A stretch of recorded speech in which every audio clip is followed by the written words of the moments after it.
artist. Melissa's work has appeared in Moon City Review, I-70 Review, PMS, Bird's Thumb, and a couple more. Welcome, Melissa Boston.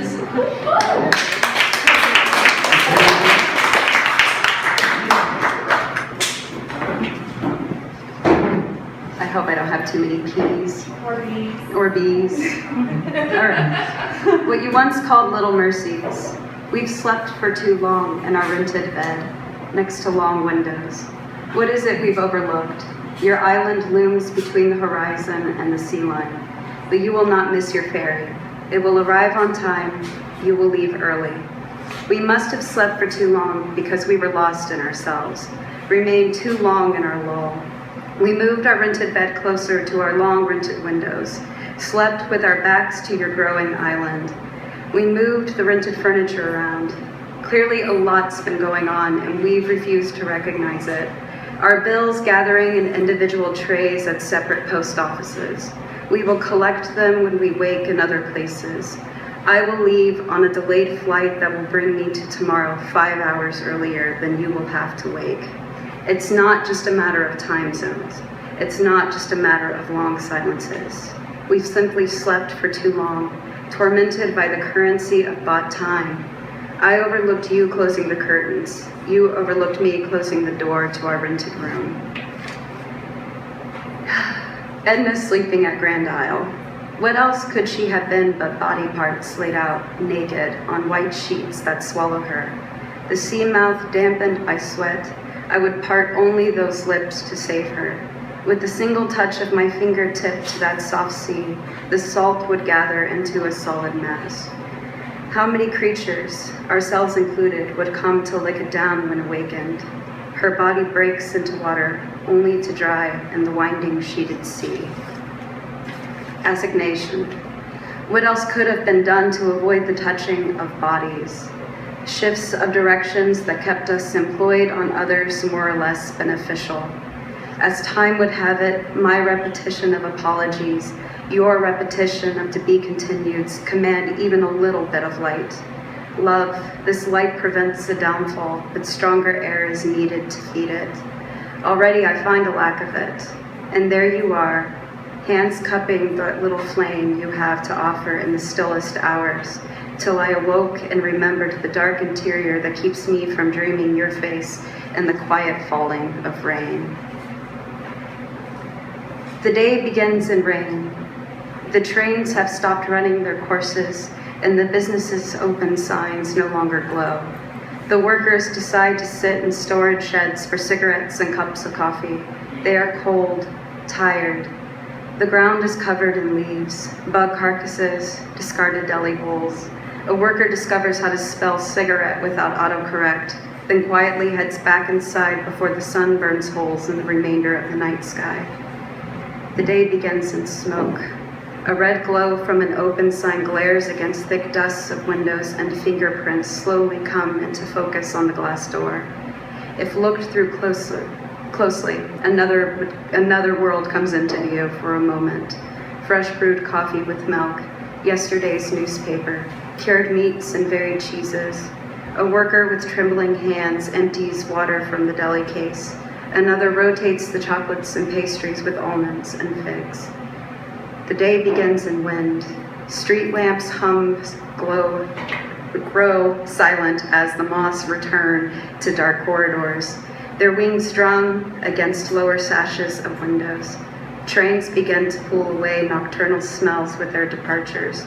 Brown fog billows towards slanted roofs, stirring leaves from gutters. Saturated faces exchange fragments from yesterday. The day begins, and soon it will no longer be October. The day begins, but it is still difficult to find total lightness in it. The day's newspapers spread out on the table. Brought me here. One view from the window at nightfall saying evening, as if a prayer to the sky of many lighthouses. Freighter clouds in Port Townsend send the regards to Lanai City. The single invitation, Seattle. From the West End's curved windows, at the end of it all, I know you won't be walking down this street. The Ferris wheel, I assume, is unlit. Here in West Fork, I dream of titans and giants, a man who wept at the edge of my bed. I don't dream, I sit up and want to leave. Like you, I see gardens of gods, gods at dusk, lunar angels keep the fires burning, make the land barren. When I reach the edge of the bed, I unlock your ghost and watch you turn over. I let you turn over. Who are you now? Are you still panicked? Are you still vulnerable despite your appendages, head, legs, watch, money? Are you worn out? I am on my knees, speak, night. I am in a bar at 7 in the morning. I didn't know they opened this early. Then I try to stop thinking and order another. The bartender suggests another. He is in a nightshirt and wonders if he is happy. Obviously, his lover is still sleeping. A sour white liquid comes through the roof.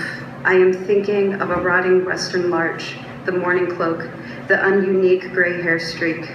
The bartender is talking and getting older, and we exchange high fives until I hear the metallic sound of the universe. Thinking of rain, and this is for my brother. Towards the beginning of February, I thought it rained here. I thought that I rose from the bed that I had been avoiding for weeks with the TV off. I went to the window. As a child in Ohio, I was warned at school not to cross rising water. As a child, I was told high water is not trite in southern Ohio, not trite along its river. They say on the news Boston is under 3 feet of snow. 3 more is to be expected. A young man in Missouri is declared dead in his home 8 hours after being released from the ER. It will be 62 degrees, and I will listen to each of my alarms go off. Rilke, your garden. Sudden harshness of a winter snow. Sundial shadow hand ticks softly against the porous gray stone. Empty trees.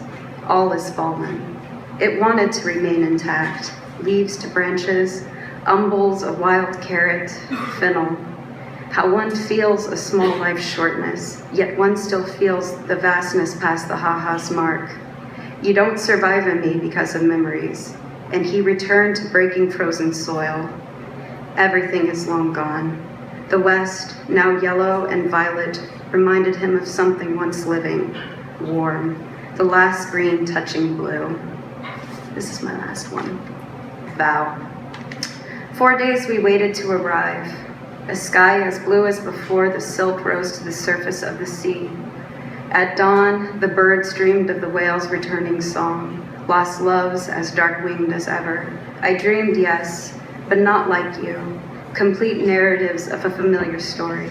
A resolution that arrives at the first sight of the sun. The moon needed a ghostwriter to come up with an ending, even an alternate ending. Each year you gave the moon too much credit.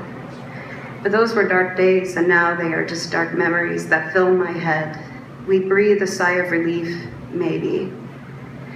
Do you still command lowering hips to your stance? My feet never could quite reach your shoulders. You now fall asleep without me, dreaming of heavy rain, tall pines, snow, skyscrapers, or lights that never seem to go out, and of sounds.